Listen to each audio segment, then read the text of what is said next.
Nishimuras on one side, so they're from Toronto, and so it was Robert and Fumiko. And well, Robert was a fisherman, and Fumi, I think, worked in the cannery.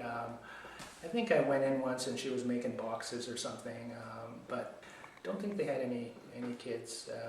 They were about my parents' age.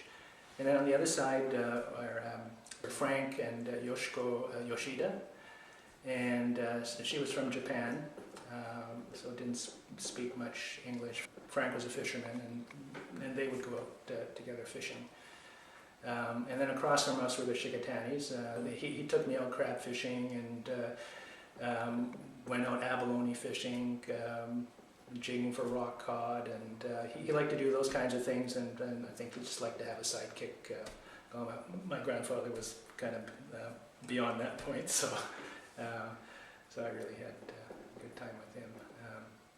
Yeah, so those were immediate neighbors, and so it was, I think very much almost a caste system, if you want. You had the management, manager's house, and we never thought anything of it. Assistant manager, storekeeper, the foreman, and all that, and then bunkhouse and mess house, and and then sort of the Japanese.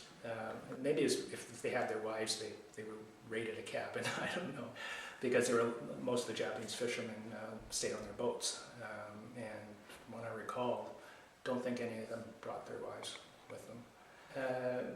Yeah, I should mention one other. There was a mechanic, Mr. Imo. I'm not sure what his first name was, and his wife, Imo, and they lived just next door, and there was a low-rise building there, and they lived there. So they were good friends with my grandparents.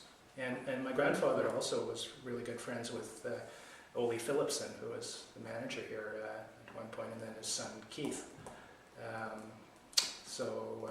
And I think those relationships go back a long way. It might even be before the war.